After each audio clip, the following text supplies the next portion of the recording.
of you. This is Murali Krishna. For today's session, we are going to discuss about the topic that is scheduling related to the subject operating system. And in the case of previous sessions, we have completed the concept of what are the services of operating systems and what are the different types of objectives related to operating system. And here in this and in the last class itself, we have completed the concept of that is a process and threads. Okay, what do you mean by the word single-threaded process as well as multi-threaded process? Whereas after the completion of all the concept in the previous class, let's come for a new topic that is scheduling. Okay, here in this one, in this particular concept, we will discuss about what do you mean by the word CPU and IO scheduling, all these things. Okay, the first topic is this one.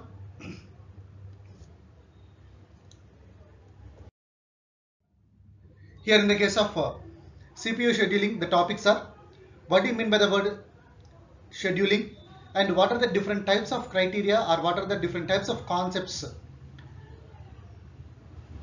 for the scheduling of each and every task by the CPU or the processor. The word CPU and the processor are both same here.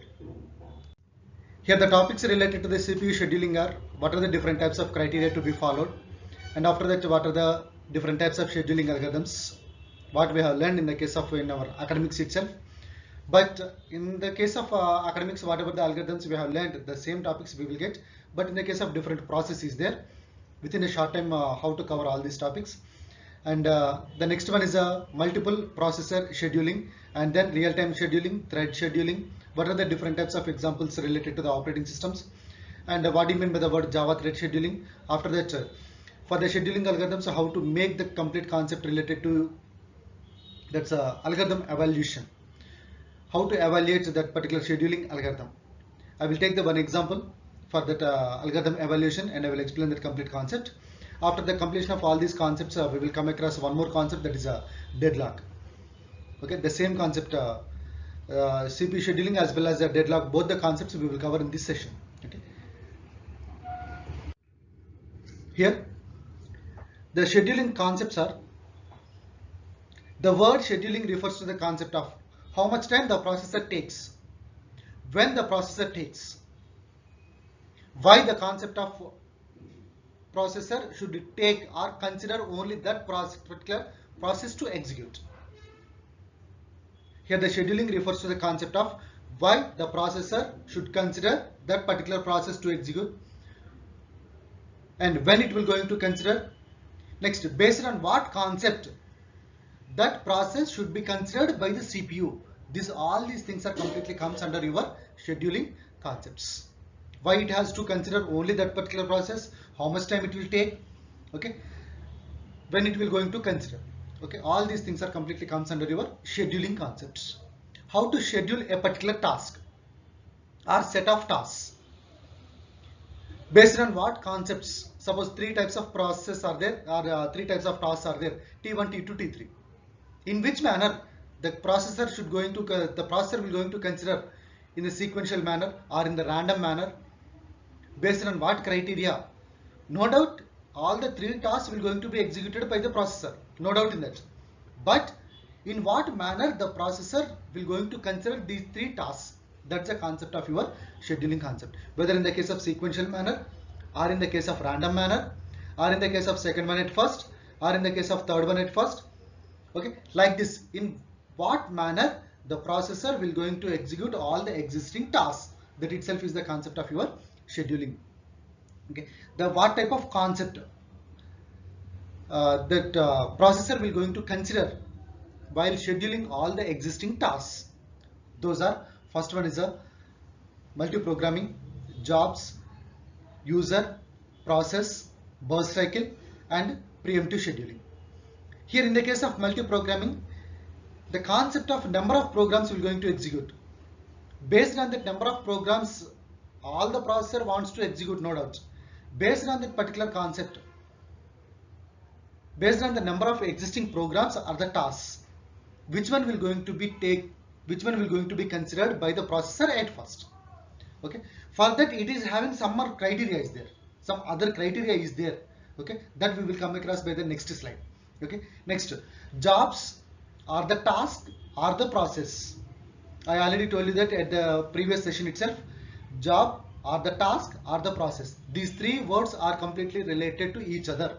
Relatively same. You can use any of the word. Okay.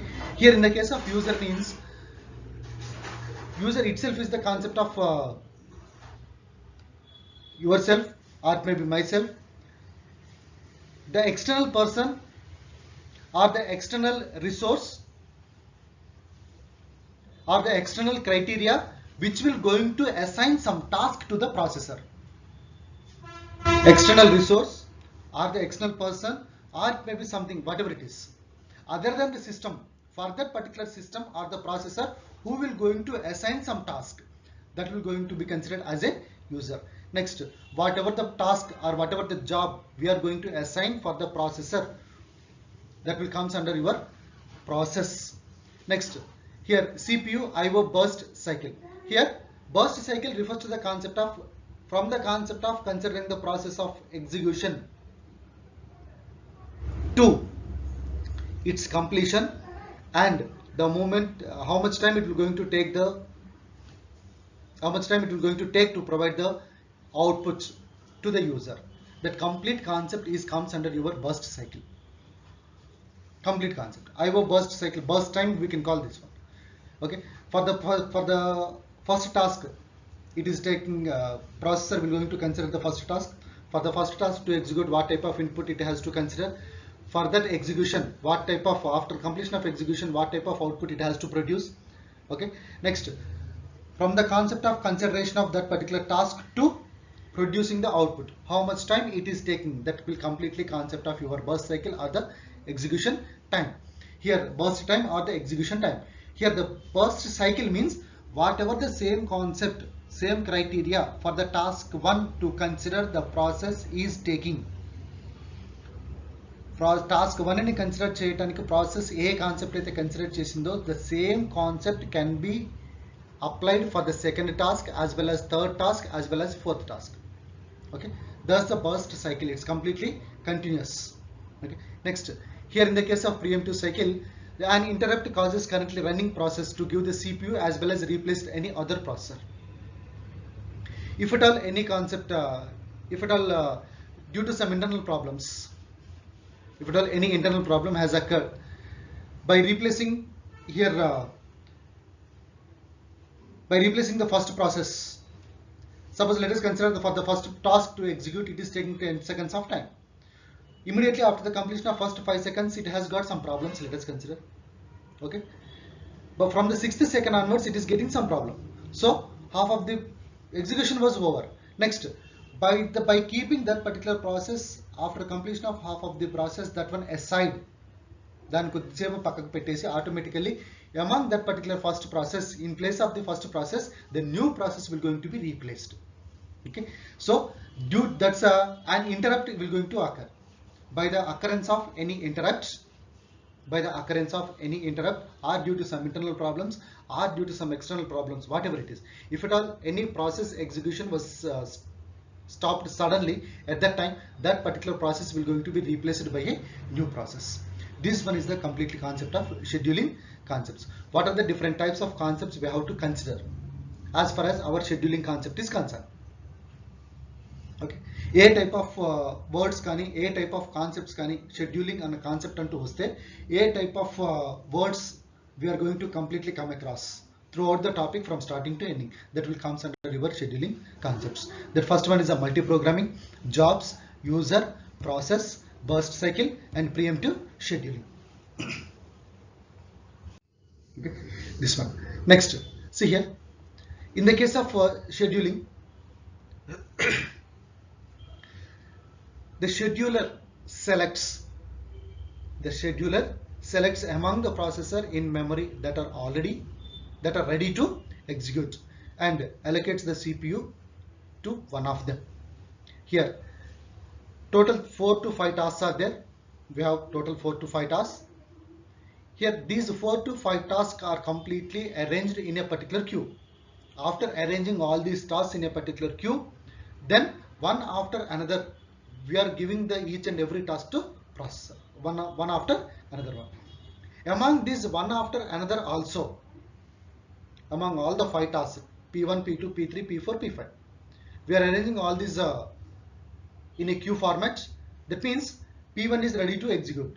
After the completion of P1, P2 is ready to execute. Next P3, next P4, next P5. Which one is ready to execute? Then that process only, that processor will going to select for the execution. The process which is ready within the queue, then that process only will be considered by the processor at first to execute.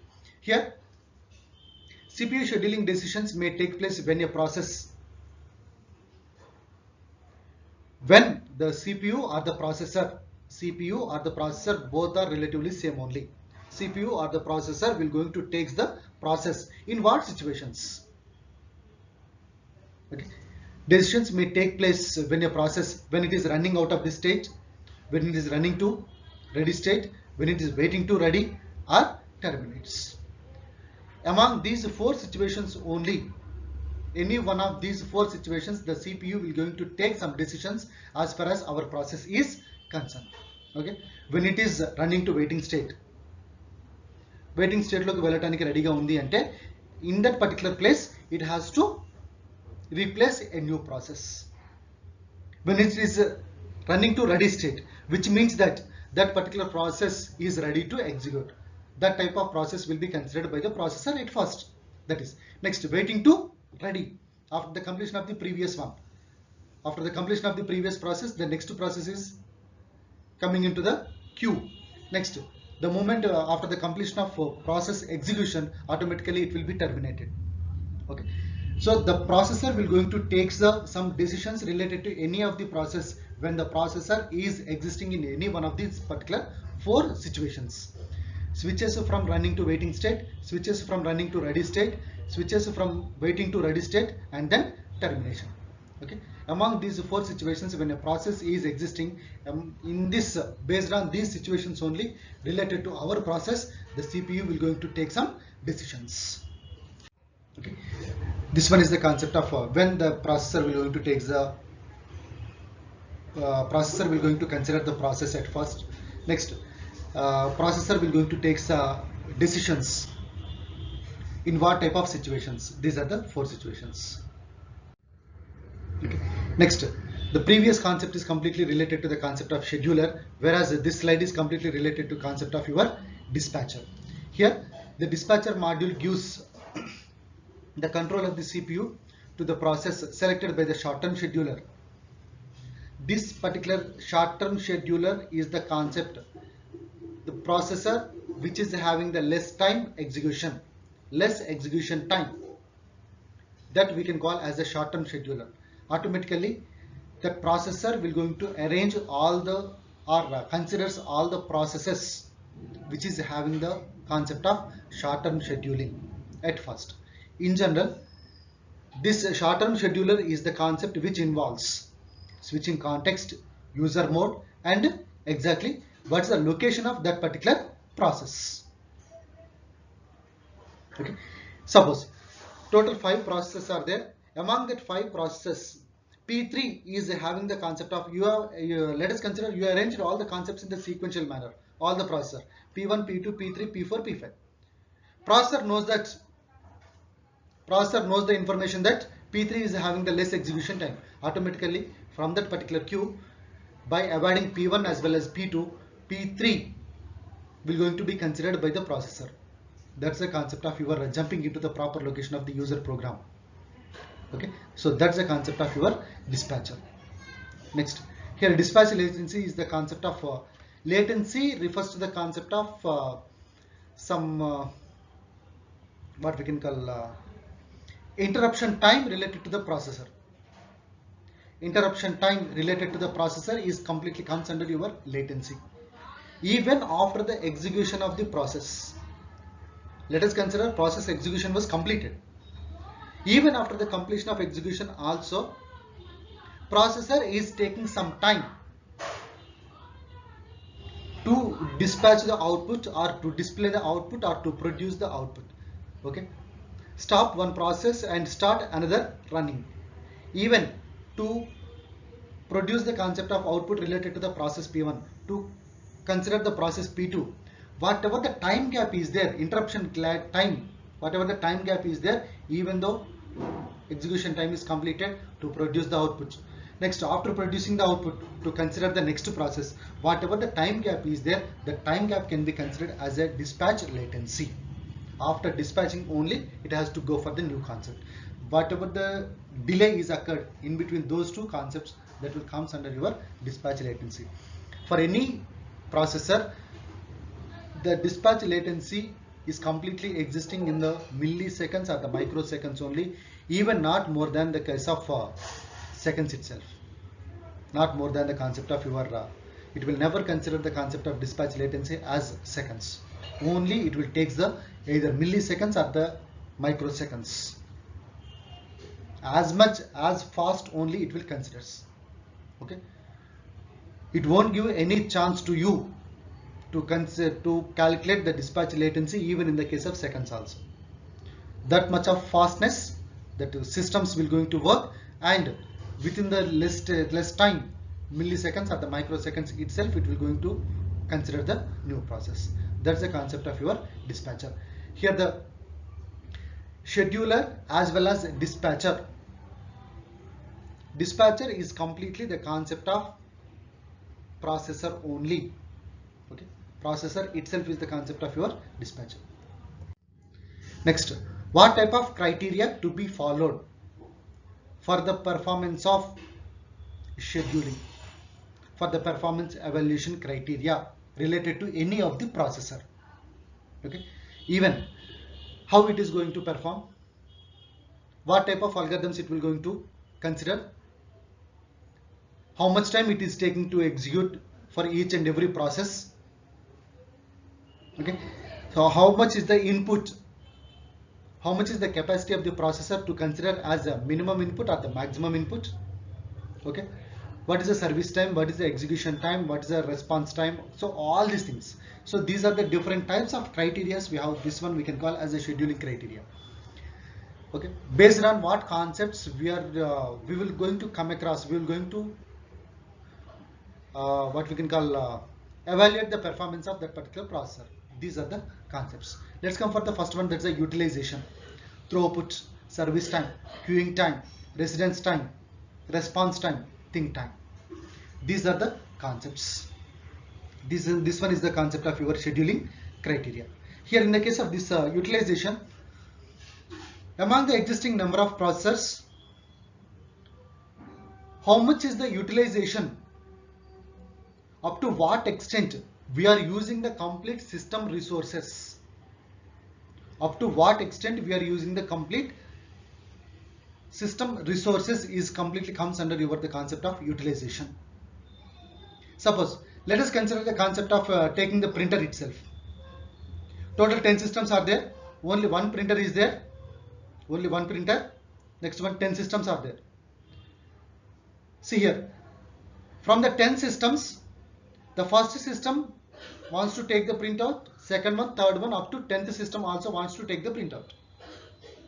See here, first system has given the permission, first processor has given the permission for the user to take the printouts. Yes, he is executed the command and he is taking the printouts. Till the completion of the printouts related to the first processor, second one, third one, fourth one, up to 10th, remaining all the 9 processor has to wait.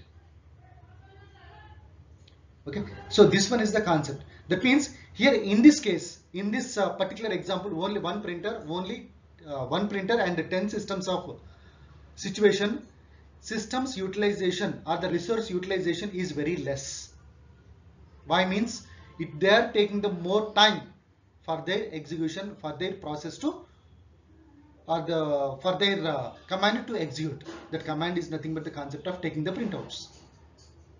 Okay, so as it is having only the concept of single resource, everyone has to wait till the completion of the previous concept. At that time, utilization is very less. Why means till the completion of their printout concept, they will know, there is no chance to go for considering the next concept or the next process, where A task ని కూడా execute చేయలేరు. Here in this one, నేను printouts తీసుకుంటేనే కానీ then I will go for the concept of next one. So here in this one, first one, second one, third one, all the people has to wait till the completion of remaining all the process concepts. In this situation, in this particular example, the processor utilization is very less. Why means till the completion of the printing concept related to the 10th processor, there is no chance to consider any other task to execute. That's why utilization is very less. Throughput means, what do you mean by the word throughput?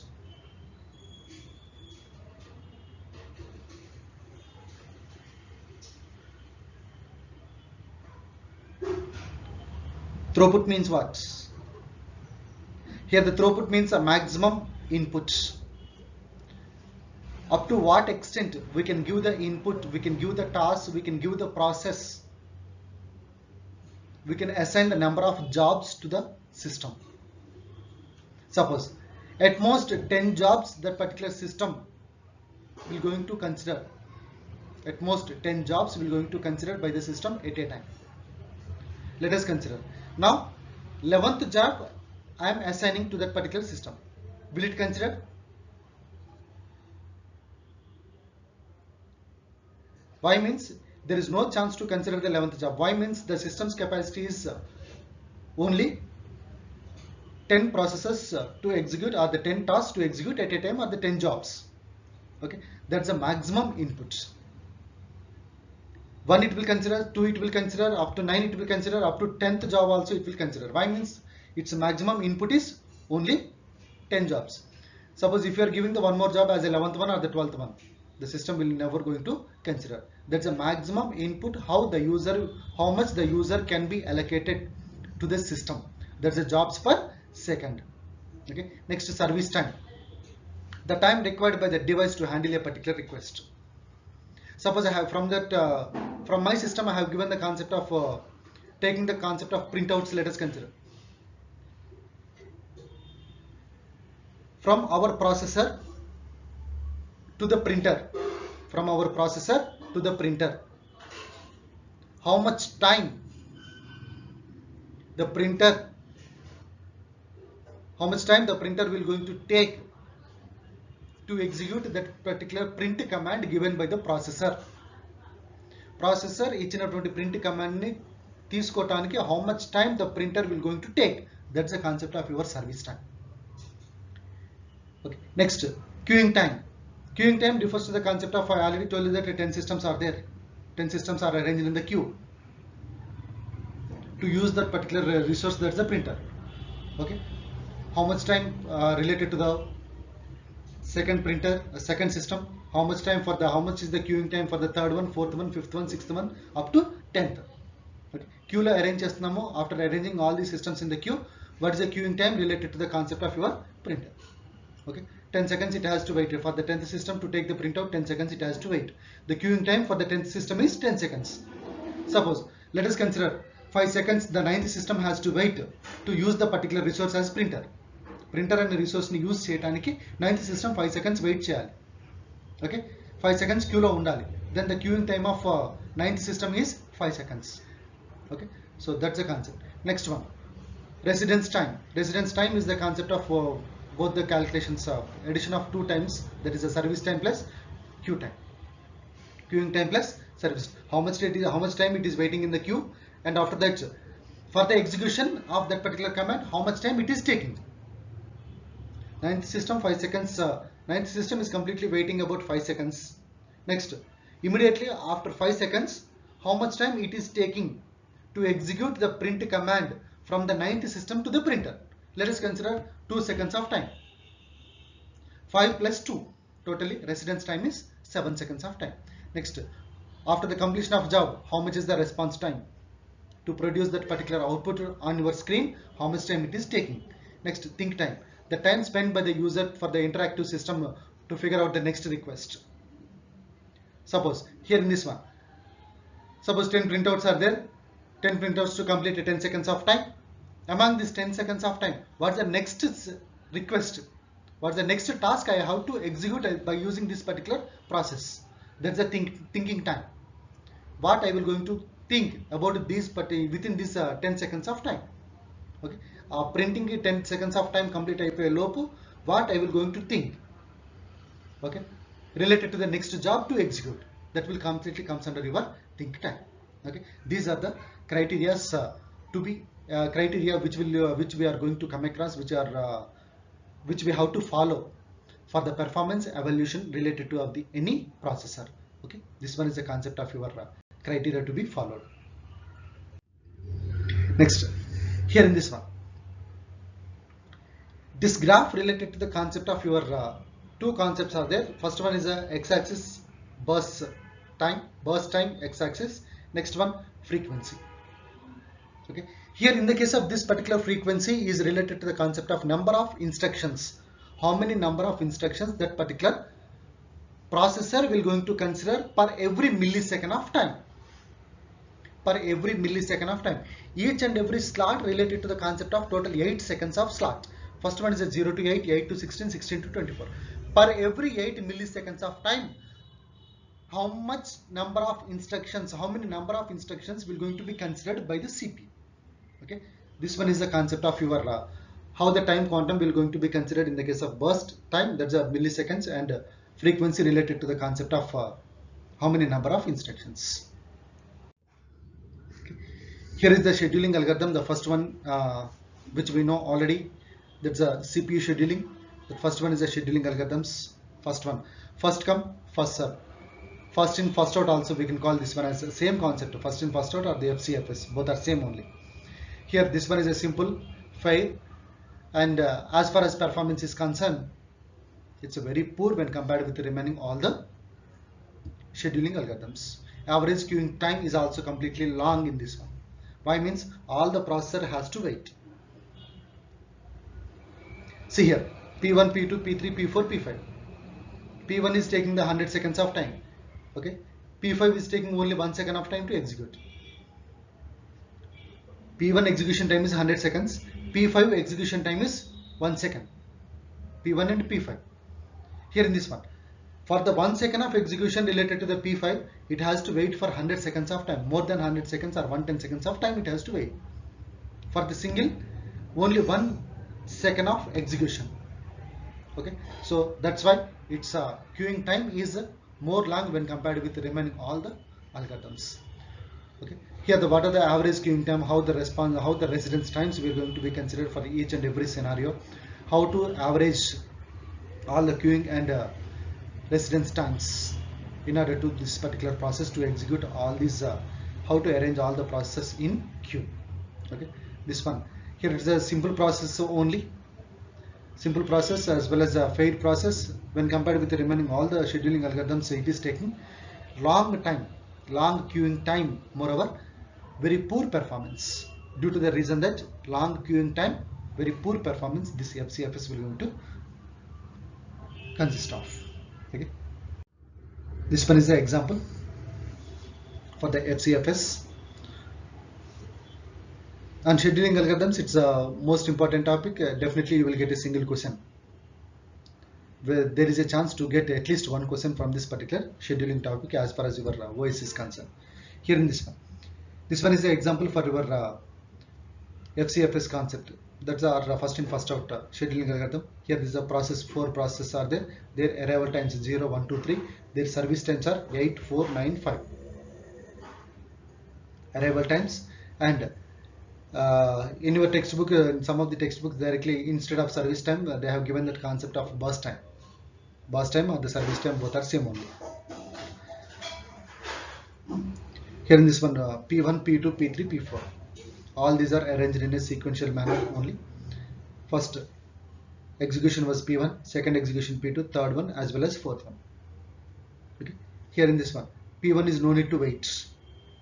P1 is no need to wait. It is entering at the 0 second. By the 8 seconds of time, automatically it will going to complete. Okay, 0 to 8. Next, P2 burst time or the P2 execution time is 4 seconds. 8 plus 4, 12. Next, P3 execution time is 9 seconds. 12 plus 9, 21. Next, 21 plus 5. Here you will get the concept of 26.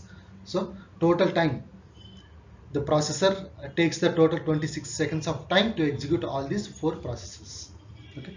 Here average waiting time, that's completely by 4, you will get the 15.25. Okay, average waiting or maybe the residence time also we will consider, both are same only. Okay, here in this, here in the case of arrival times, at the time of calculating the concept of average waiting time, service time minus arrival time. Remember that service time minus arrival time.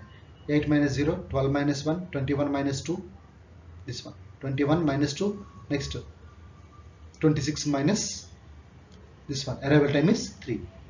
Okay, total 4 processes are there, by 4, 61 by 4, 15.25 we will get. This one is the concept of calculating average waiting time. Next, after the completion of first in first out algorithm or FCFS, the next concept is we are having that there's a shortest job first. Shortest job first.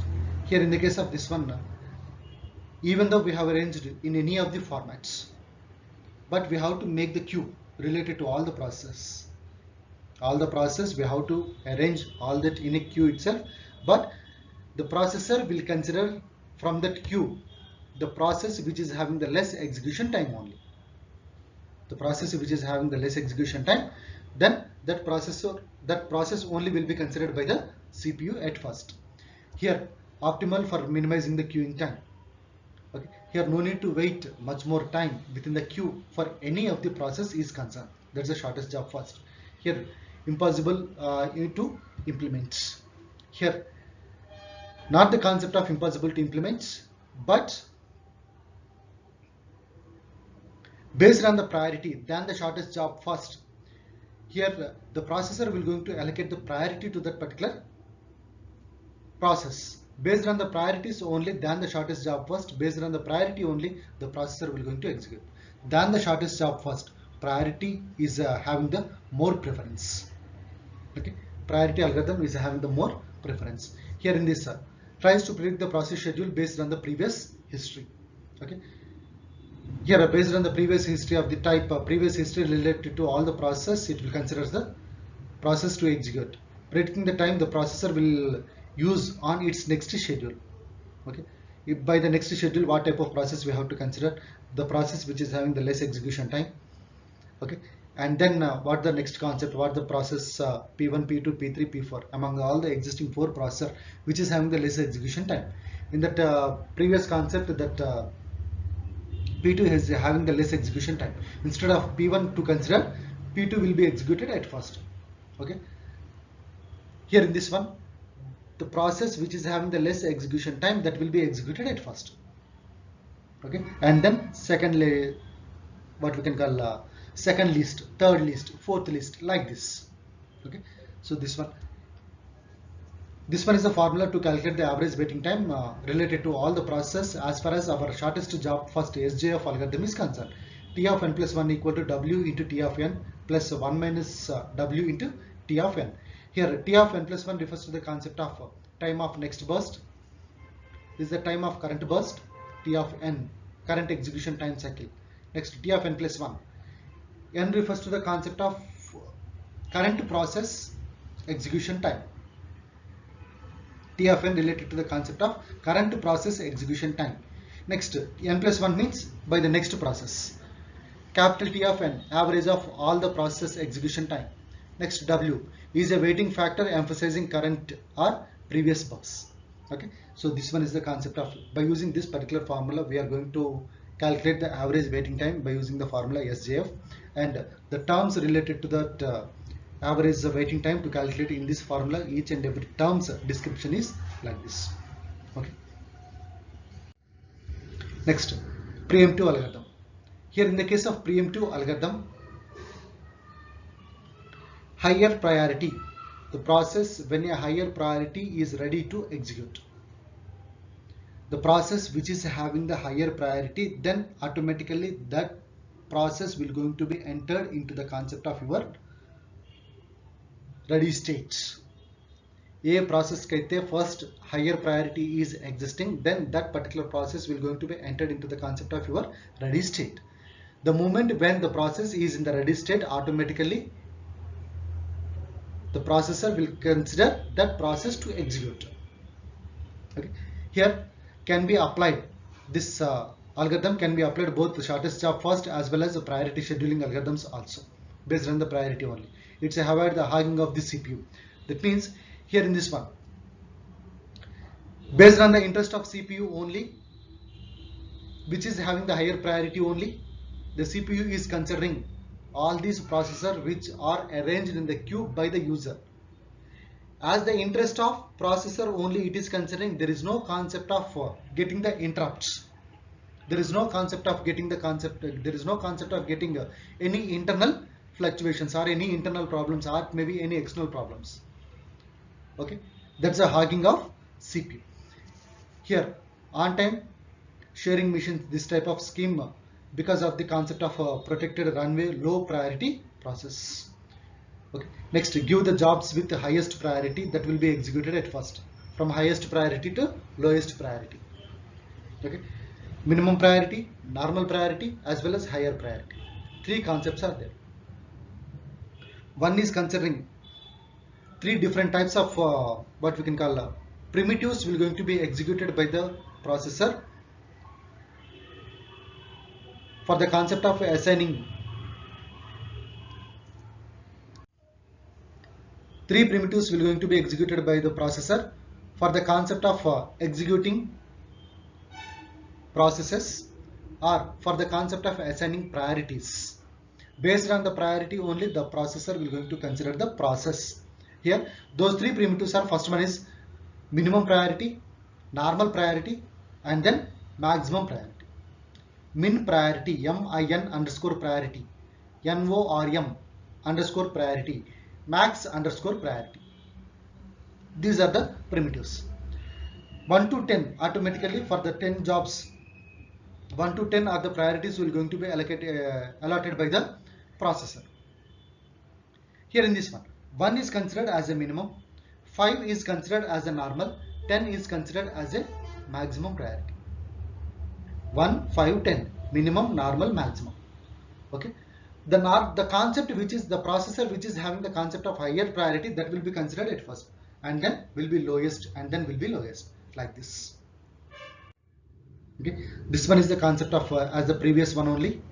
That's 1, 2, 3, 4, arrival time 0, 1, 2, 3, 8, 4, 9, 5. These are the burst time or the concept of what we can call burst time or the execution time. Both are same. Service time also the same. Here, see here.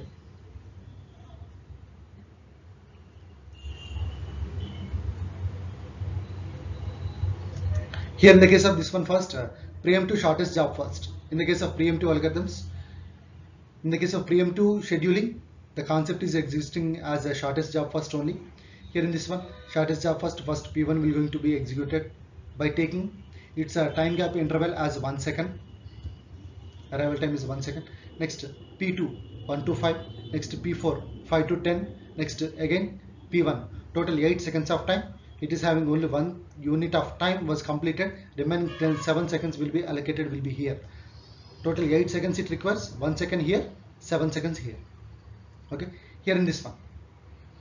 Next, the one more concept is the P3. One more processor it will going to be considered after completion of P1 is P3. Here, this one is the formula. Like this, we can completely come across average waiting time to calculate. 52 by total processor 4.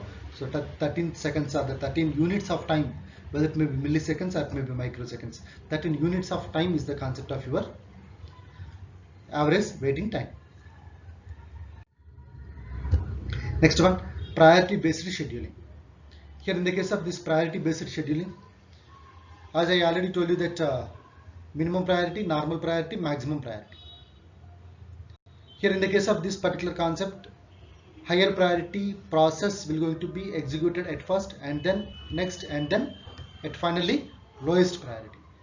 Here, assign each process a priority, this one. In between the integers 1 to 10, each process will be assigned a priority. Schedule highest priority at first. Highest priority ఉన్నటువంటి process ne at first the processor will going to schedule. All the processes within the same priority are FCFS. If two processes or the three processes are having the concept of same priority, let us consider P1, P2, P3 are there. All the processors are having the same priority, 5, 5, 5. Total 3 processes are there. Priority is the same for the 3 processor, 5, 5, 5 itself. Now which one is having the highest priority? There is no concept of highest priority. Why? Means each and every process is having the same priority. Then at that time, what it will implements? FCFS concept, automatically it will be implements. Okay, so that's the concept of this priority based scheduling. Starvation occurs if a low priority process never runs. Solution. Here the moment when the starvation occurs related to any process, for the processor, automatically lowest priority process, by keeping aside higher priority process, lower priority process will never be executed by the processor. Once it was happened means automatically starvation will occur. By keeping aside highest priority process, higher priority process, by keeping aside, processor will never going to execute the concept of lower priority process. Once it was happened means automatically the starvation will going to occur. Okay, which means that the solution for that, once the starvation has occurred, automatically for that one it has to provide the solution with a variable priority. Okay, so this one is the concept of your priority based scheduling. Next one, other than this SJF concept, priority based scheduling, FCFS, after completion of those three we are having the one more concept, that is round robin algorithm. Here in the case of round robin algorithm, the processor will going to provide for each and every process some time quantum. Time quantum, that itself is the concept of your exceeds its quantum. Preempts if task exceeds its quantum. Okay, which means that once the time quantum was completed related to any of the process, automatically by the completion of that particular time quantum, it will be considered automatically the next one. Okay, see here. In the case of round robin, P1 processor, in the case of processor P1, it is taking 8 seconds of time. Processor P2, it is taking 4 seconds of time. Let us consider 4 seconds of time. P1, P2, P1 8 seconds, P2 4 seconds of time, and time quantum, I am giving that time quantum as 4 seconds. Time quantum as 4 seconds. Let us consider here in this one. The moment when the P1 execution was started, it requires total 8 seconds of time. 8 seconds of time. But the processor has allotted only 4 seconds is the time quantum. 4 seconds is time quantum. Which means that after execution of this P1, process P1 about 4 seconds, automatically next process will going to be considered by the processor, even though the processor previous process execution was completed or not. Irrespective of the complete execution related to the previous one, automatically by the completion of its time quantum, the processor will going to consider the next process. Okay, so here the events related to this round robin algorithm are dispatch, what's the time loss, and after that put your process in the some queue and dispatch the next one. Okay, a queue format lo arrange chestamu. After completion of time quantum, what's the new process to be considered, and even for that one also completed after the time quantum, automatically what's the next process to consider, next process to consider. Let us consider the time quantum, use the time quantum as 4 seconds. Okay. Here what are the different types of concepts we will going to come across in the case of round robin algorithm, or context switch, processor sharing, and then reschedule latency. Here the latency related to the concept of your that's directly we can say that interruption time. Interrupt time itself is your latency. Okay, how much time the processor is going to take the next process, that or the new process. Okay, that will comes under your latency. Okay. Next, here in this one, the moment when the time of considering the concept of time quantum. If it is a too short, what happens? If it is a too long, what happens? If at all in between these two, too short and in between the too long, if at all any adjustable concept is there from process to process. Suppose for the first process I am adjusting the concept of 2 seconds is the time quantum. For the second process 3 seconds. For the third process it is giving the time quantum as 5 seconds. So like this, if at all any adjustable concepts are there for the concept of time quantum. Next, if it is a too long, what will happens? If it is a too short, what will happens? Okay, these are the concepts of round robin algorithm. Now see here. Here the how many types of total 4 processes are there? Arrival time is 0, 1, 2, 3, and service time or the execution time or the burst time. Both are same. Sorry, these 3 words are completely same. Service time, burst time, execution time.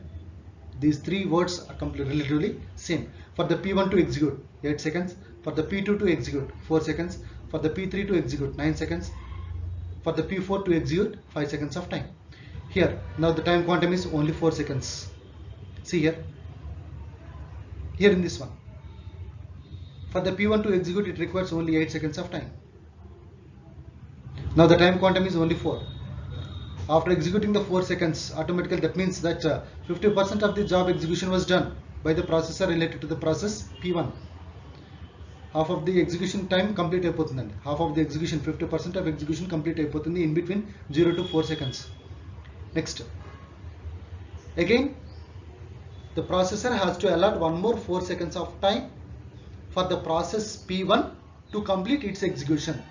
Okay, now see here, immediately after completion of first 4 seconds, next one more time P2 will be considered, that's a 4 to 8. Next P3, the same concept, 8 to 12. Next P4, 12 to 16. See here, this time quantum within the one cycle, this time quantum has been allotted to all the 4 processes. Again, let us check from the starting onwards. How much time will be required again and again for the each and every process to complete their execution? Okay, see here in this one, for the first process to execute, total 8 seconds it requires. 4 are already completed. Let's come for the second. Again, one more allotment of one more time quantum as 4 seconds for the processor, for the process P1. P1 ki malli 4 seconds allot cheste chalu. Okay, 16 to 20. First 4 seconds we have allotted. Next time also within the second cycle 4 seconds it was allotted. Total 8 seconds for the P1. Now P1 execution was completed. Okay. Next P2 execution time is 4 seconds of time, and already in the first cycle itself we have allotted 4 seconds of time. There is no additional time required for the P2 to complete their execution. By the allotment of the first slot itself, P2 completed their execution. Okay, so that's why there is no concept of P2. Let's come for the P3. P3 it requires 9 seconds of time. 4 completed. Again it requires 5 seconds of time. Among that 5 seconds also there is no chance to allot more than 4 seconds of time. So for the P3 I am allotting one more 4 seconds of time. 20 to 24, 4 seconds. 4 plus 4, 8 seconds was completed. Next P4.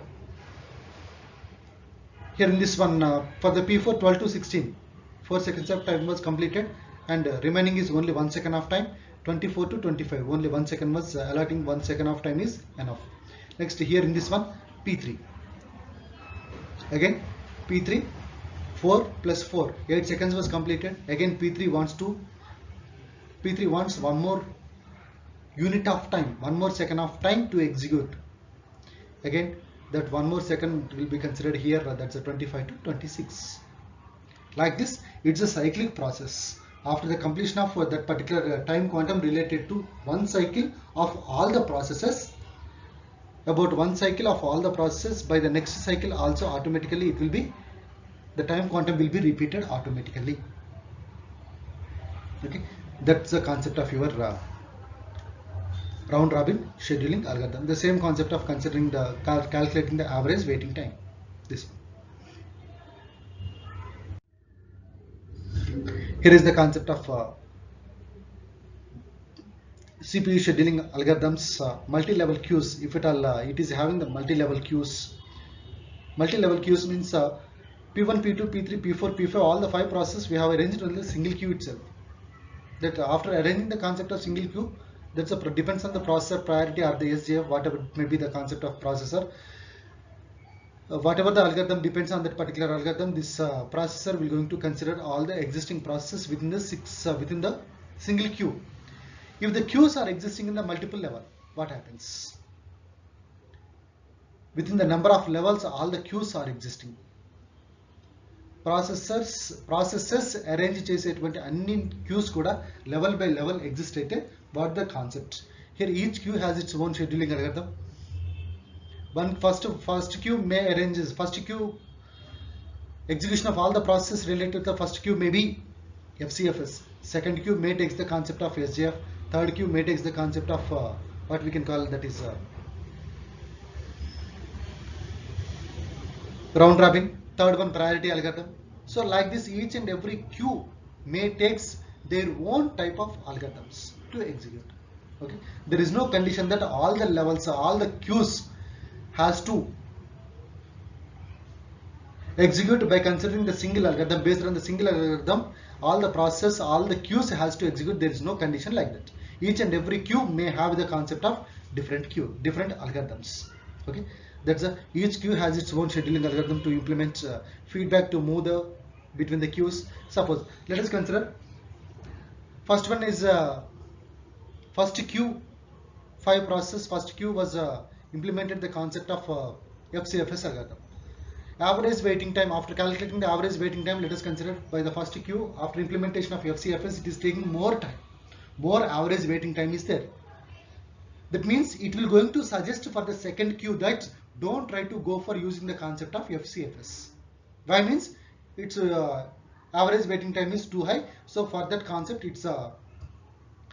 that type of algorithm is not suitable to us to execute all the process. So like this, it will going to provide the feedback also. Okay, so instead of FCFS, the second level queue will going to implement some other scheduling algorithm, whether it may be SJF or it may be priority or it may be round robin.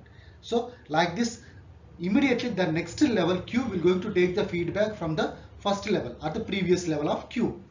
What type of algorithm we have to consider? What's the feedback? What's the average waiting time?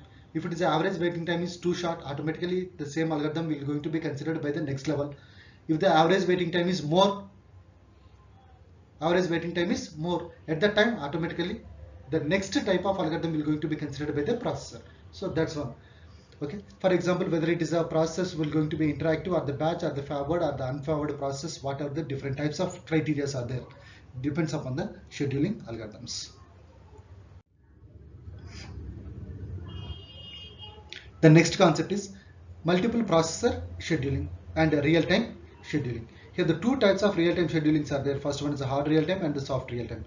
Here in the case of multiple processor scheduling, different rules for the homogeneous or the heterogeneous systems. Different rules for the same type of process or the different types of processors. Here in this one, let us consider first processor. First processor will going to consider the tasks only related to the execution of job, only Word document concept.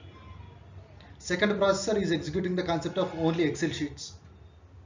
Third processor will going to take the concept, will going to consider the input if it is existing in the case of PowerPoint presentation only. All these things are completely different from one to another one. First process is existing in the case of Word document. First process, a concept is execute chalo, all that particular concept I have written and I have placed in the case of Word document only. Whereas in the case of second one, Excel sheet. Whereas in the case of third one, it's a PowerPoints. So like this, completely same type of process is having the concept of same rules, and if it is having the different process, automatically different types of rules are there. The why means depends upon the consideration of utilization and queuing time, waiting time, response time. Okay, so depends upon the different criteria. These are completely rules are also completely different from one processor to another processor. Next, load sharing is also completely different from one to another one. It has to share the load, it has to distribute the load. Suppose 10 jobs are there, 3 processors are existing. 10 jobs to execute, only 3 processors are existing. First processor, 3 jobs to execute. Second processor, 3 jobs to execute. Third processor, 3 jobs to execute. And one more process is remaining. Again, If it is in the case of cyclic process, that process will be allotted to first processor only.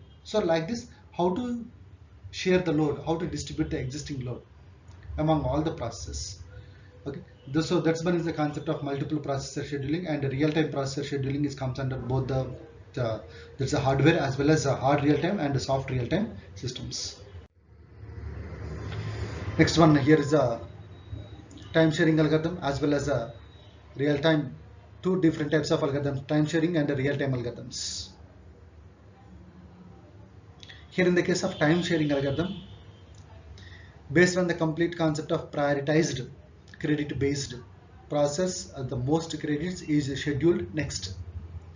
Less credits ఉన్నటువంటి ఏ concept అయితే ఏ process అయితే ఉంటుందో that process will be scheduled at first. Most credits are there, that particular process will going to be scheduled at next one. Okay, credit is completely subtracted from the timing interrupt concepts. That means that credit time is completely different from interrupt concept. When the credit is 0, another process will be chosen. Credit is the maximum, it will going to be redirected that particular concepts. Next, in the case of real-time systems, both hardware as well as soft real-time systems are there. First one is the FCFS algorithm, it will going to be implemented, whereas second one is a round robin. Other than that, highest priority. Okay, FCFS, round robin as well as priority concepts. These three algorithms will going to be implemented by the real-time systems. Real-time scheduling, that real-time scheduling itself is nothing but your soft real-time systems. And then time sharing. These two are the different types of algorithms based on the number of priorities as well as credits. This one is the concept. And these two algorithms are also completely related to your not the concept of generalized operating system throughout the world wide which we are using. Based on the concept of its Unix versions only. Unix version based cheskoni maatrame these two algorithms will going to schedule all the existing processes. Okay, that's completely this one. These two algorithms are completely related to Unix OS or the Linux operating system. Next, how the algorithm evaluation will going to take. This one, at the time of modeling this particular concept, even whatever the project or whatever the concept which we are going to implement it in our system, it's completely the concept of simulation only. It's a complete prototype only. Simulation art made the prototype, not the different concept. There is no concept of real-time project art maybe the real-time process execution to show within your system. Okay, whatever the concept you are showing within your system, by giving some scheduling, the processor will going to consider the first one, second one, third one, fourth one, like this. So that's completely related to the concept of your FCFS, SJF or the round robin. It's completely based on your what we can call prototype only, not the real-time application. Okay, this one is the algorithm execution based on the deterministic model, takes a particular determined workload and defines the performance of each algorithm for that particular workload. Suppose some type of workload given to the concept of processor, based on that particular processor is taking the concept of FCFS. Some type of scheduling is given to some other processor.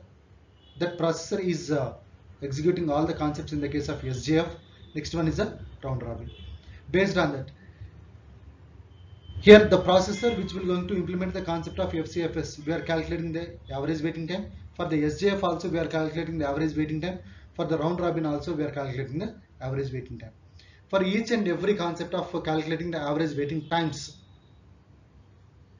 which one is the better for our task to execute? Okay, so that's the concept of your algorithm evaluation. How we are going to evaluating based on the average waiting time, based on the producer time, based on the responsive time, based on the service time. So like this. Okay, here in the case of the CPU scheduling, just what type of concepts are there so far, what are the concepts we have learned so far, and finally what we are going to conclude related to the concept of your CPU scheduling concept. So this one, number of CPU scheduling algorithms we have come across so far, that's the FCFS, or maybe SJF, or maybe priority, okay, or maybe round robin. Here which one is suitable for our application? for our application to execute, which type of scheduling algorithm is the best one.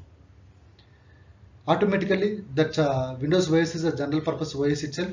Here in the case of general purpose OS, these are the topics: round robin, priority, preemptive. These three are the different types of algorithms in general the OS will going to implement. In general, the OS will going to implement. These are the three, not the concept of FCFS, not the concept of your SJF. Whereas in the case of real-time operating system, we're going to implement, that is priority and no preemption. Right. This one is a conclusion about the concept of your CPU scheduling. Okay, let's come for the one more concept. Just wait for 1 minute of time. Yes, after the completion of our topic that is related to scheduling algorithms, the next topic is the concept of deadlocks. Here in the case of deadlocks, the concepts are: what do you mean by the word resource? What actually the deadlock refers to? What do you mean by the word that's a ostrich algorithm? How it is suitable for the deadlocks in operating systems? What do you mean by the word avoidance, prevention, detection, as well as deadlock recovery? What are the other issues related to the deadlock? Okay, this one is one of the most important topic. There is a chance to get one question as far as your GATE exam is concerned for the concept of deadlocks in your OS. Okay, these are the topics of your deadlocks: resource, in deadlocks, ostrich algorithm, and after that deadlock detection, recovery, avoidance, prevention, and then other issues of deadlocks. Here, let's come for the resources. The moment, what do you mean by the word deadlock? Due to the concept of resources only, the processor will enter into the deadlock situation, deadlock state. Okay, here, due to the resources, if the resources, due to the reason that if the resources are not available for the process, I would like to take the printout. If the printer is not available, shall I take the printout? Even though the printer is not available, can I take the printout or not? It's not at all possible. Why? Means that for my process to execute, my process or my job is nothing but to take the printout only. If the printer is not available, it's not at all possible. Okay, even for each and every process to execute, for every processor to complete their responsibility of process execution, it's a responsibility of OS to provide all the resources which are required by the process to execute by the processor. A resources అయితే ఉంటే processor ప్రాసెస్ని execute చేస్తుందో ఆ resources మొత్తాన్ని కూడా allot చేయాల్సిన responsibility is completely related to operating system. Okay, here the examples of computer resources are printers, tape drivers and tables. These are the some of the resources. Processor needs to access all the resources in a reasonable order, not in the case of randomly, not in the case of a sequential manner. In general, the processor which is having the less execution time, the process which is having the more priority or the highest priority, for that process the OS will allocate all the existing resources or the required resources to the higher priority assigned task only. Higher priority ఉన్నటువంటి task కు మాత్రమే ఇవ్వడానికి interest గా ఉంటుంది OS. That job will be executed at first. Why? Means it is having the higher priority. Moreover, all the required resources will be allotted to that particular system only. Okay, so due to that particular reason, the higher priority process will going to be executed at first. Okay, so next, suppose a process hold a resource A. Process is having the resource A and it will be requested by the resource B. Request resource B. At the same time, another process hold B, request A. both the process has to enter into the blocked state, or in the case of deadlock state. Whatever the requirement, whatever the resource for the A, it will be held by B. Whatever the resource which is required for B, that will be held by A. Till the releasing of B resource, A will never going to execute. Till the releasing of resource which is required for A, so automatically this process will never going to be executed. So A process to execute, B has to give the resource. B process to execute, A has to give the resource. Till the exchange of all these particular resources from both A as well as B, both the processes will going to be entered into the deadlock situation. Okay, there is no chance to execute both A as well as B also. So that's the concept of resources. What do you mean by that? What do you mean by the word deadlock situation? Okay, whatever the process, whatever the resource required for A to execute, it will be held by B. Whatever the resource required for B, it will be held by A. A execute avali ante B resource it has to release. For the B to execute, A resource it has to release. So automatically, till the releasing of their required resources for the exchange of their related resources from both A as well as B, so automatically it will take some concepts. There is no chance to execute any of the process both A and B. Okay, so that's why by the release of resource for A by B, A ki kavalsina resource kani B release cheste, so automatically A will going to execute. Why means B to execute, A has to release the resource. Automatically B also will execute. So by this exchange or by the release of resources which are held by some other process, one process has to request, another process has to release. Okay, so due to this particular reason, there is no, we can avoid the concept of deadlock situations in between the different processes. Okay, this one is the concept of your resource. When the deadlock situation will going to occur, that's the first. Deadlock occurs when processes are granted exclusive access to devices. Processes are granted exclusive access to device. Exclusive access to device means all the process wants to take the printer. Only one printer is there. All the process has given the chance to access the printer. Can all the 10 processes can access the printer at a time? It's not possible. Why means which one will going to access the printer at first? Either the first one or the second one or the third one. Okay. Here is the case of complete dilemma. So automatically there is no concept of assigning that particular all these 10 processes will going to complete quarrel among themselves to access that printer.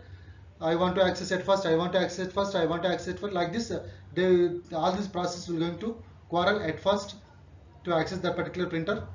So automatically, by this particular quarrel, there is no chance of assigning, there is no chance of gaining that particular printer by any of the process. Without accessing that particular printer resource, there is no chance of executing among all these 10 processes. Okay, ఏది కూడా access చేయలేదు, ఎవరు కూడా execution అనేది రాదు. So automatically exclusive access ఉన్నప్పుడు మాత్రం there is a chance to occur the deadlock situation. Next, one more situation is we refer to these devices generally as resources. Next, preemptible resources and non-preemptible resources. In these three situations,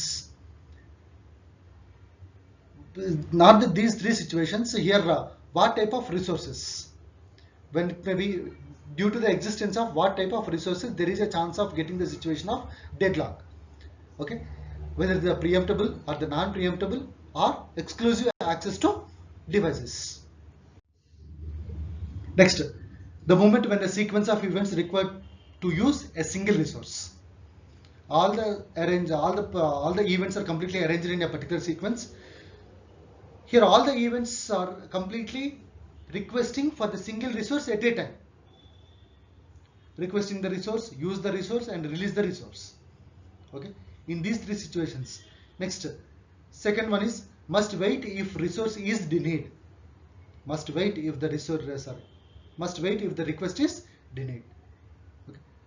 These two are also completely related to the concept of resources where there is a chance to occur the deadlock. Here, what do you mean by the word that's a deadlock, and what's the definition, general definition of our deadlock situation is a set of processes is deadlocked if each process is set or waiting for an event that is held by some another process, or another process is set in the can cause, that is, which means that, see here, one process wants to execute. By having this resource only I can execute this particular process. ఈ resource ఉంటే మాత్రమే నేను execute కాగలను, నేను execute చేయగలను. But ఆ resource వేరే వాళ్ళ దగ్గర ఉంది. ఆ రిసోర్స్ లేకుండా నేను ఎగ్జిక్యూట్ చేయలేను, బట్ ఆ రిసోర్స్ మాత్రం వేరే వాళ్ళ దగ్గర ఉంది. So automatically it has to request for that particular resource. By considering their request, it has to release that particular request. Release చేసిన తర్వాత అందరికంటే ముందు నేనే హెల్డ్ చేయాలి that particular resource ని. Then I have to go for the execution. This much of process is there. Till the completion of this complete process, all the processes are completely in deadlock situation itself. Okay. Till the completion of that particular concept, none of the processes can run, release the resources, be vacant. Okay, this one is the concept of your deadlock definition. What are the different conditions for the deadlock situation to occur? Mutual exclusion condition is the one, hold and wait condition is the one, no preemption condition is the one, circular wait condition is the one.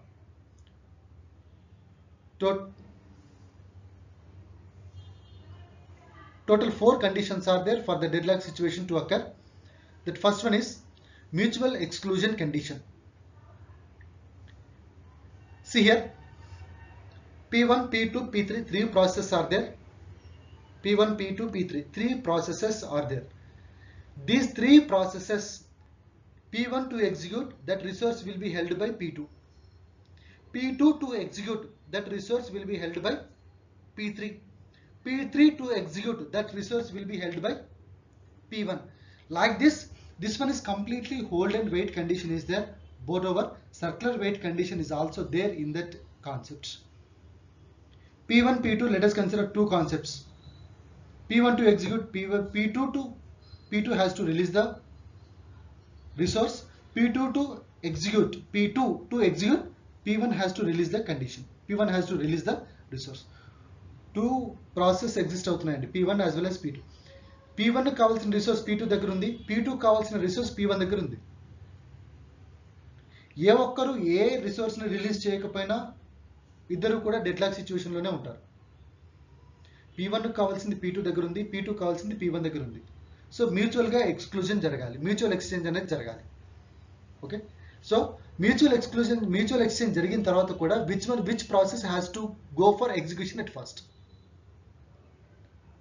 P1 P2ని request చేస్తుంది, P2 release చేస్తుంది, P2 కూడా P1ని request చేస్తుంది, P1 కూడా release చేస్తుంది, P2 కూడా execute అవుతుంది.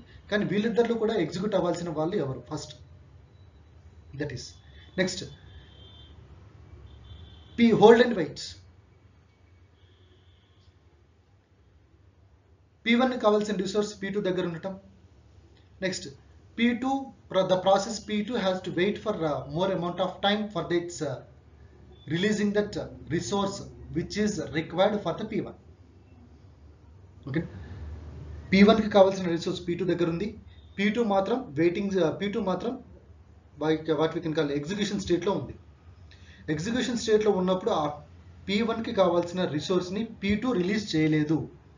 Why means P2 already execution state లో ఉంది, అదే రిసోర్స్ ని P2 కూడా యూజ్ చేస్తుంది. కాబట్టి దట్ మీన్స్ P1 కి కావాల్సింది P2 దగ్గర ఉంది, P2 ఎగ్జిక్యూషన్ స్టేట్ లో ఉంది. సో ఆటోమేటికల్ గా హోల్డ్ చేసి ఎగ్జిక్యూషన్ స్టేట్ లో ఉంది. అది రిలీజ్ అయ్యేంత వరకు కూడా P1 has to enter into the waiting state only. That's a hold and wait. Hold చేసి వెయిట్ చేస్తూ ఉంటుంది. Okay, next no preemption condition and then circular wait condition. In the case of circular wait condition, P1 కావాల్సింది P2 దగ్గర, P2 కావాల్సింది P3 దగ్గర, P3 కావాల్సింది P1 దగ్గర. So ఇలా కంప్లీట్ గా సర్క్యులర్ ఫార్మాట్ లోనే వెయిట్ చేస్తూ ఉంటుంది. Okay, This one is the 4 different types of conditions for the deadlock situation to occur. Next, here is a simple scenario for the different types of different scenarios we have. This one is a one type of scenario for the deadlock to model, or for the deadlock to come across to explain the complete concept of deadlock. Here this one is A is the resource, A is the process and B is the process. R is the resource, S is the resource. R and S are the resources, A and B are the processes. Here, for the resource R assigned to a process A, R resource is assigned to process A. Okay. Next, process B is requesting for the resource. Arrow mark towards the process means, that resource is already allotted to that particular process. Arrow mark gaani process వైపు చూపిస్తే ఆ resource already ఆ process కి allot అయి ఉంది. ఓకేనా? arrow mark కానీ what we can call resource వైపు చూపిస్తే, if we pointed that arrow towards the resource, which means that resource is completely requesting by some processes. ఆ రిసోర్స్ ని ఆ ప్రాసెస్ కావాలనుకుంటుంది, ఇంకా అలాట్ చేయలేదు. So that's the meaning of what we can call pointing that arrow towards the process, pointing the arrow towards the resource. Okay, now see here, this one is a circular weight condition. This one, D to U, U to C, C to T, and then T is requesting that the process is D. T and U are the completely resources. D and U, CD are the processes. C and D are the processes. T and U are the resources. This one. Okay. These are the just what type of for the deadlock situation to describe. This is the one type of model, one type of scenario to explain that particular concepts. Okay. Deadlock situation explain cheyadaniki these are the different types of model. Okay. First one, pointing towards the process, arrow towards the resource. This one is a circular concept. Next, one more concept is strategies for dealing with deadlocks. These are the different types of strategies for dealing with deadlocks. Just ignore the problem altogether. Detection and recovery, dynamic avoidance, prevention. This one. Ignore the problem altogether means if at all any problem is there, in general, debugging concept by default mechanism is existing in the case of what we can call starvation, deadlock starvation, debugging concept, error detection as well as recover concepts. These are the different types of strategies which are completely included by default in the case of each and every operating system. Due to that particular reason, if at all any problems are there, OS itself will going to solve that particular problems on its own without any intervention of the user. That's why automatically that even by ignoring that particular problem, automatically OS will going to solve. Internally the OS will going to solve and OS will going to adjust itself. Suppose the moment when you are opening the concept of your any of the browser, Google Chrome is not responding itself. You will get some type of message that Google Chrome at this moment not responding. Even by waiting the 5 to 6 seconds of time, automatically you will get the concept of that's a browser itself, Google Chrome browser. Why means the moment when it displays the concept of not responding message means no need to go for closing that particular complete window. A message ragane window close cheyalsina pani ledhu. Not responding means just we have to wait for some time. Automatically internally that OS will going to solve the problem, and it will by solving that particular problem, automatically it will allocates the same resource to user itself on its own. Okay. Next, detection as well as recovery. The moment when we got the problem, automatically where we have to resource, we have to detect where there is where that location we got the problems and how to recover that particular how to recover this our task from that particular problem, detection as well as recovery. Next, how to avoid that particular problem or maybe deadlock situation to occur for in future also. ఈ particular process కి we got that particular ఈ particular process కి అయితే మనకైతే problems వచ్చాయి. Okay, how to avoid these types of situations for not to occur in the future. That's the concept of your avoidance. Next, in the case of prevention, at the starting itself, for not to occur these types of problems, what type of preventive measures we have to take, that will comes under our prevention concepts. Next, this one is a one more concept of deadlock situation to occur, and the sequence slide, whatever the slide next we are going to get, that will provides a solution for this particular deadlock.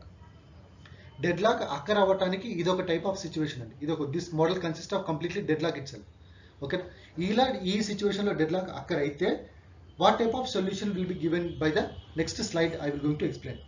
See here, in the case of deadlock modeling, A, B, C, these three are the processes. A, B, C, R, S, T are the resources. R, S, T are resources. See here in this one, in the case of A, B, C, first is three situations. Okay, small a, small b, small c. Request R, request yes. Release R, release yes. This one is the situation under A. This one is the situation under B. Request yes, T. This one T as well as R. That means R and S, two resources required for A. S and T, two resources required for B. T and R, these two are the resources required for C. That itself is the concept of first one. Okay, R and S, three resources are there, three processes are there. First two resources required for A, second two resources required for B, first one and last one required for C. That's the first situation. Here in the case of EFG, EFG refers to the concept of R is allotted to A, S is allotted to B, T is allotted to C. This one is the three situations. EFG. In the case of E, R is allotted to A, S is allotted to B, T is allotted to C. This one is the concept of our first one. Next, in the case of this one, A requires not only R. ఈ particular second diagrammatical representation లో ఈ are ఒక్కటి మాత్రమే ఏకి yes అనే ఉంది, కానీ are తో పాటు ఎస్ కూడా కావాలి. ఆర్ తో పాటు ఎస్ కూడా కావాలి. R is already allotted. Again A is requesting for S. This S is held by B. ఏకి ఆర్ ఆల్రెడీ అలాట్ అయి ఉంది. ఏ ఎగ్జిక్యూట్ కావాలంటే ఎస్ కూడా కావాలి. A is requesting for S, but that S was allotted to B. Okay, next in the case of second diagram, S is allotted to B, B is requesting for T, T is already allotted to C, C is requesting for R. So కంపల్సరిగా ఎవరో ఒకరు execution of చేసుకొని B has to stop its execution. Okay, and B has to release immediately after requesting from A. B has to release that particular resource yes to A, then automatically A will going to be executed. That's the concept. Okay, by the execution of A, automatically two resources will going to be free, that is R and S. Okay, by the execution of, by the release of both R and S, here C will going to execute at first, at second moment. Why means T is already allotted to C. Next, C కి కావాల్సిన one more resource R. A execution అయిన తర్వాత after that execution of A, automatically two resources R and S will going to be free. Okay, now see here that free of two resources, from that free of two resources S will be allotted to B and R will be allotted to C. Here C requires only two resources, T already held అయి ఉంది, so R release అయ్యింది కాబట్టి release అయిన దాన్ని కూడా C కి allot చేస్తాము. So automatically C will going to be executed at second position. So automatically, so like this, the moment when any process is completely requesting, another process has to release that particular resource, and it will, and by allotting that particular resource to the requested process, then there is a chance to execute that particular process at first, and then second one, and then third one, like this. If it is in the case of same situation, in the case of E, F, G, if all the processes are completely existing in the same one H situation itself, without executing the concept of I and J situation ki vellakunda H situation lone kaani exist aithe, automatically all the processes are completely comes under deadlock situation only. Deadlock situation lo మాత్రమే direct గా ఉండిపోతాయి, కానీ ఏ ఒక్కటి కూడా execute అయ్యే chance అయితే లేదు. Okay, so this one, now see here, this one is the concept of this this particular diagrammatical representation will completely describes how the deadlock will going to occur. Now the next slide will going to give the solution for this particular deadlock. This one, how we are going to avoid the deadlock, how we are going to avoid the deadlock, whatever the concept I have shown you, whatever the concept I have given you in the previous slide itself. See here, A is requesting, A is already, R is the resource allotted to R itself. Okay, next, immediately the moment when the A is requesting for the resource S, B has to allot the resource to A.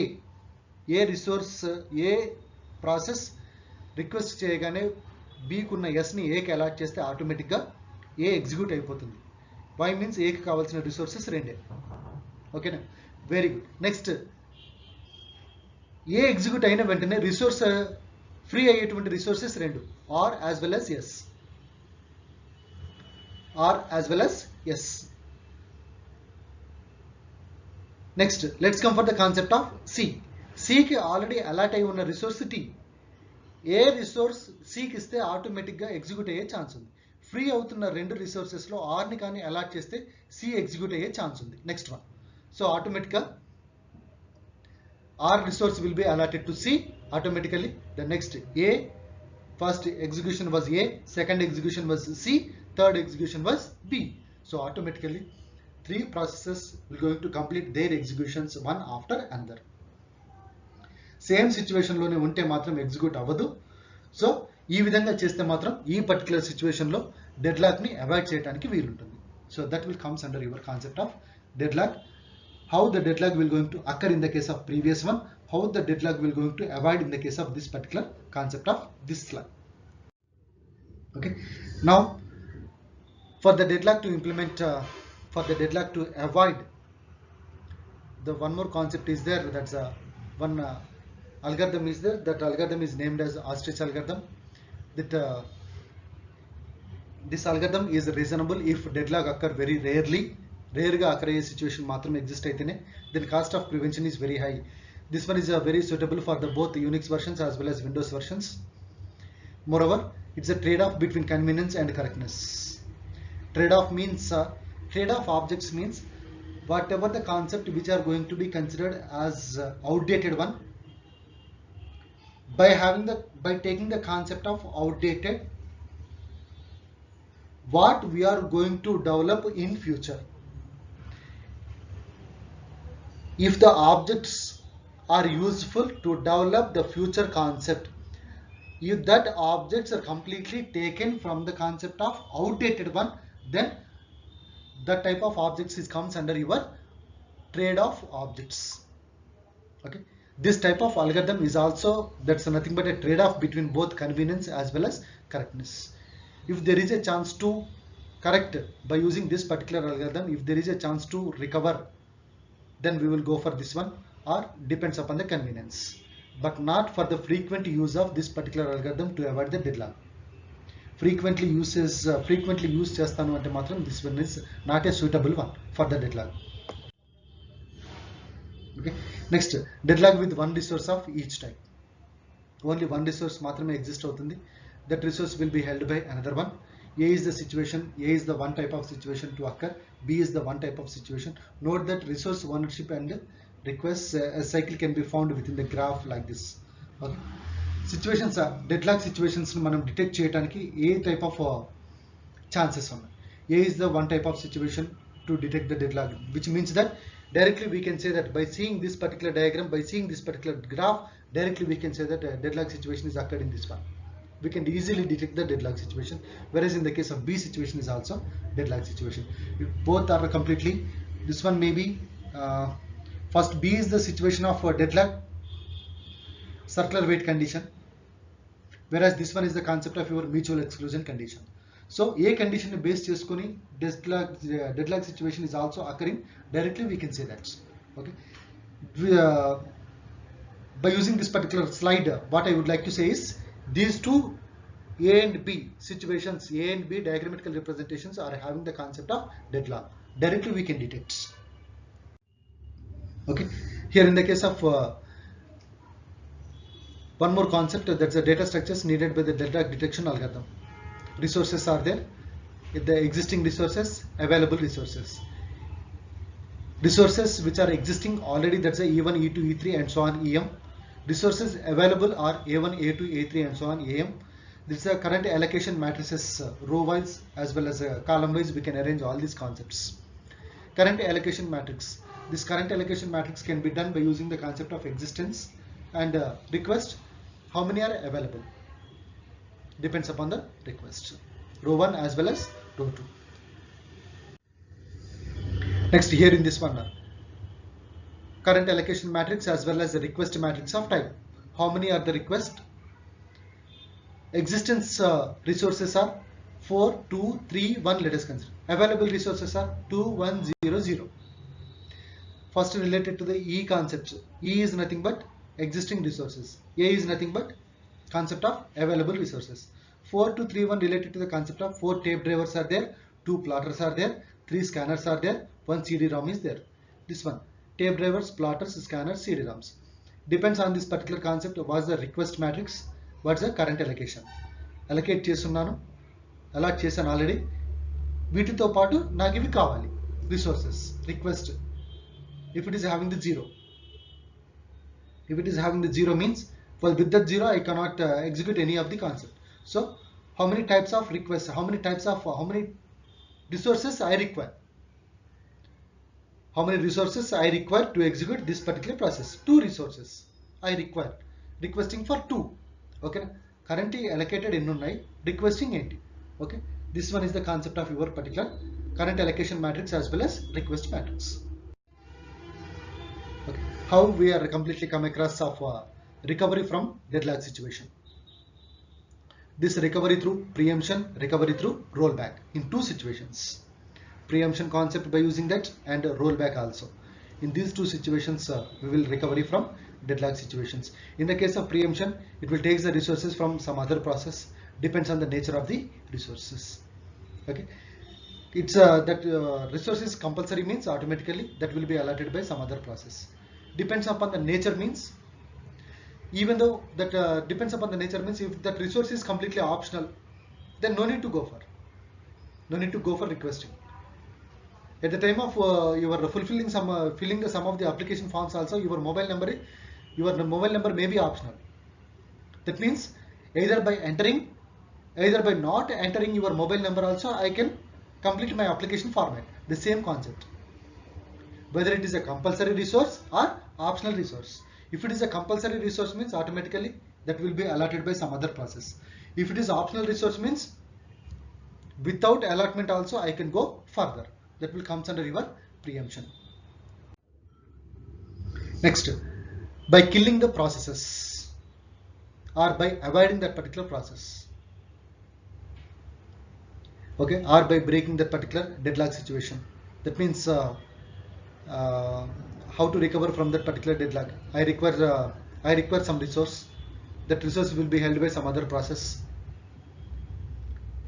Even waiting for so much time also, that process is unable to release that particular process, unable to release that particular resource to me. And the same wait chestunna gaani naaku matram resource ivvadaniki interest ledu. At that time what to do? So that's one is the concept. By terminating that particular process from that CPU by having some request to the processor ki request send chestunnanu.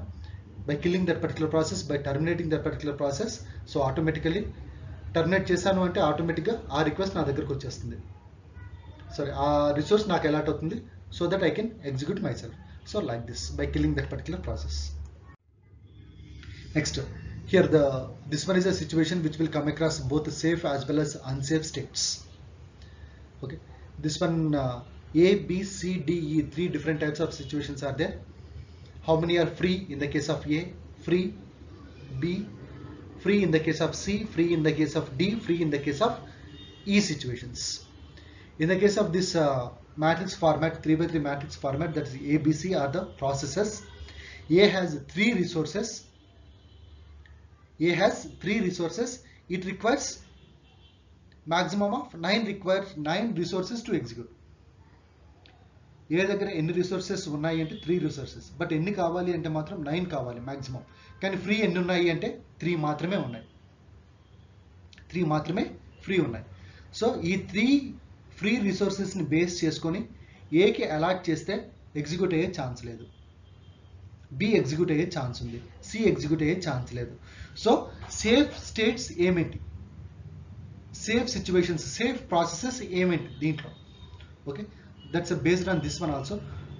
Based on this type of situation also we can recover from the deadlock, which means that which one is a safe state we can say, which one is a unsafe state we can say.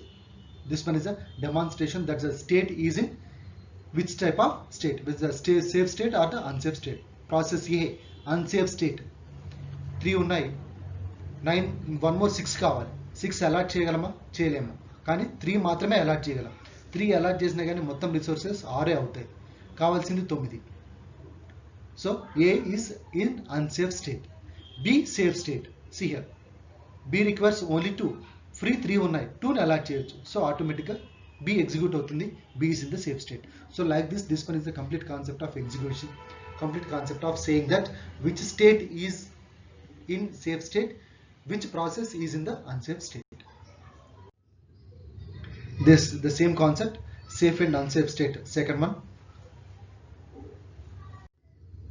this one is a Banker's algorithm for a single resource to execute. Banker's algorithm, single resource to execute. 3 types of resources are there, safe as well as unsafe state. First one is a safe, second one is a safe, third one is a unsafe. Okay, see here in this one, A, B, C, D is not having any of the resources. They requires only, A requires 6, B requires 5, C requires 4, D requires 7. Free మొత్తం కూడా 10 ఉన్నాయి. దేనికి allot చేసినా కానీ ఈ 10 resources అన్ని కూడా execute అవుతూనే ఉంటాయి, not a problem. So A is safe automatically, B is also safe automatically, then C is in unsafe state. ఇక్కడ బి కూడా నార్మల్గా మీకు సీక్వెన్స్గా ఎగ్జిక్యూట్ చేస్తే మాత్రం అన్సేఫ్ స్టేట్ వస్తుంది. ఫస్ట్ సి ఎగ్జిక్యూట్ చేస్తాము, all the resources will be allocated for A and then B and then D, that is C, A, B, D. This one is the sequence of execution of all the processes by using the Banker's algorithm. Okay, so this one is the concept of safe state, unsafe state. Which one is existing in safe state, which process is in unsafe state. Banker's algorithm for the single resource is the previous one, for the multiple resources is the concept of this one. Here in this one, A is the process, A, B, C, D, E is the process. Tape drivers, first resource is the tape drivers, second resource is the plotters, third resource is the scanners, fourth resource is the CD-ROMs. Here this one is the concept of process, tape drivers, plotter, scanners, CD-ROMs. Resources which are already assigned, the first diagrammatical representation is completely comes under first square box is 5 by 5 matrix. That's a resource which are already assigned to that particular process. Resource which are still needed for their execution to complete, that will comes under your second diagrammatical representation. E is the existing process P and then available. Okay, E, P, A, these are the concepts. Next, how to prevent the deadlock. Here attacking the mutual exclusion condition, some devices can be spooled, not all devices can be spooled. Principles by avoiding some resources when absolutely not necessary. Okay, here the principle is that A concepts of which type of requires are completely not required for us to execute. Absolute గా require కానటువంటివి ఏవైతే ఉంటాయో by avoiding those resources we will come across the concept of deadlock. We can come out of the deadlock situation. There is a chance how to prevent the for not to occur in future at the starting itself. How to prevent some devices which are spooled, which are not spooled, and which are not required for us. The devices which are not required, even though that's I don't want to take the printer. Sorry, I don't want to take the printouts. No need of printouts for me. But I have the printer. Is there any need of that particular printer? By releasing that one, some other can use, some other process can use that particular printer. Okay. So that is. So this one is also one of the situation which will come out of that particular deadlock for not to enter into the future. Attacking the hold and wait condition. The same concept I would, which I told you given that example. That is, even though I don't want to take the printouts, but I have the printer. Even though I am not using that particular resource, I had that particular resource. Is there, without any concept of taking the printouts, is there any need of printer for me? Not at all. So due to that particular reason, hold and wait. Even by releasing that particular resource, like that, such type of resources, those types of resources may be used by some other concept, maybe some other process, so automatically they can execute on their own. Okay, so that's the concept of this attacking the hold and wait condition. Whatever the resources which are not necessary for us, by holding such type of resources, some other processes may enter into the deadlock situation. No preemption condition, the same concept of printer concepts. నాకు అవసరం లేకపోయినా కానీ నా దగ్గర ఉంచుకుంటాను అంటే it's not a concept of automatically it leads to the concept of deadlock. This is not a viable option. అవసరం లేకపోయినా నా దగ్గర ఉంచుతాను అంటే it's not the concept, it's not a viable option. So that's that printer which for whatever the process that printer is required, I have to release the same resource to that particular process so that it can execute. Okay, so automatically its job will going to be completed.